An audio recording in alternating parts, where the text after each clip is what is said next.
So if you're obsessive about anything, it can be unhealthy. But if you're obsessive about your job, that will equal usually success. And I would put it down to my mental health OCD, addictive behavior that I have. And I have been and still am very obsessive about my job. Self-belief, from a very, very early age. From a little kid, I've outworked everybody I've ever been with.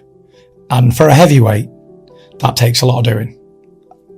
A process of all these things coming together and then it merging, and just put it all into practice, put it into play on a daily basis.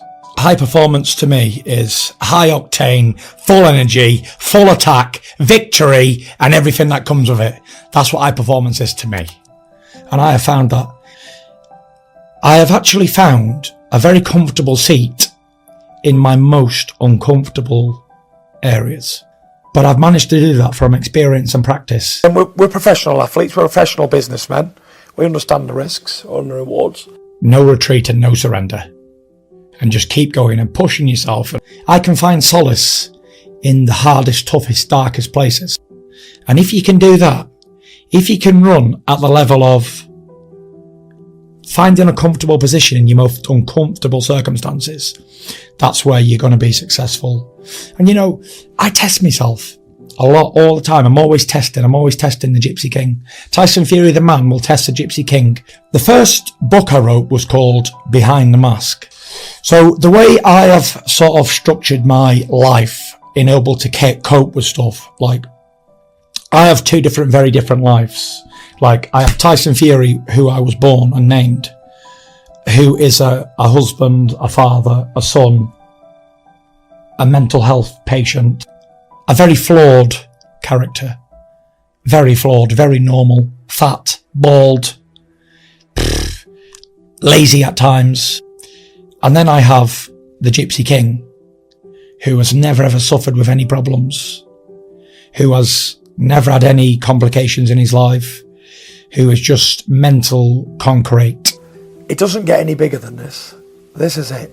So in around about 2013, 14, I got lost in between these two characters. I couldn't live different lives. It was just one life rolled into one. A long time of doing the same thing and being so super confident. Tyson Fury and Gypsy King got entangled and I couldn't tell them apart.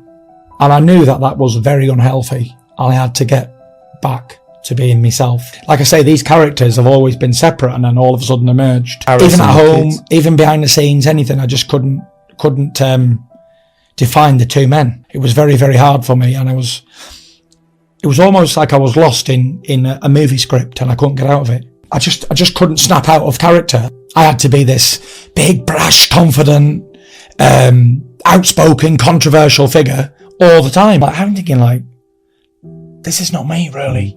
And I knew if I was ever going to have a happy life, I had to get back to being the person I was in the beginning and try and separate these two things. And it was pretty difficult.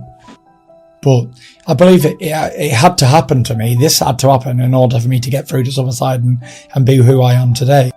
At one point in my career, there was always the expectation of, oh, don't worry about anything, because Tyson's going to come and he's going to publicise everything and the show's going to be run on his back.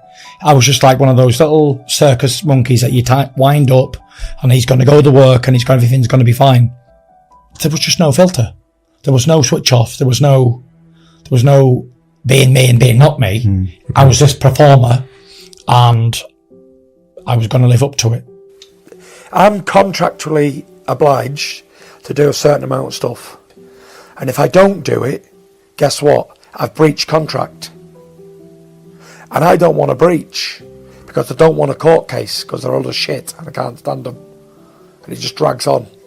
So I ain't breaching anything. And I had millions of pounds, millions of dollars in lawyers' fees to pay on ongoing battle in court cases. So I do it. Press conferences, pre-fight stuff, interviews, whatever I have to do, I do it. Because it says it on a contract that I signed. You know, you just get on with it.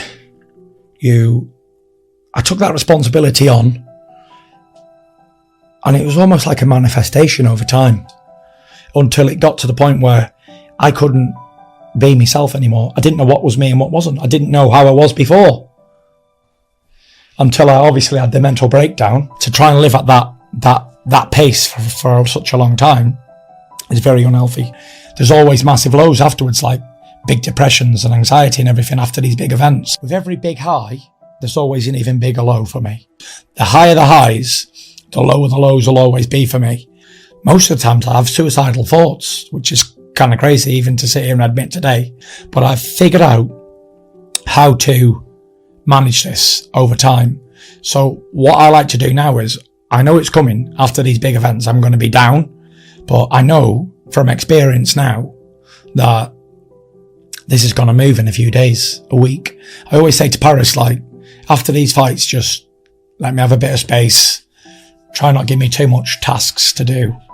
And I'll be back in a week. I'll be back to normal in a week or so. And what I like to do is, I like to get myself straight back to grassroots straight away. Get myself straight back to normal stuff, like back Monday morning, dropping the kids off. And it brings me back to normal being who I am and who I have to be. A provider, a carer, that sort of person. And I knew I couldn't do it on my own. I just knew it.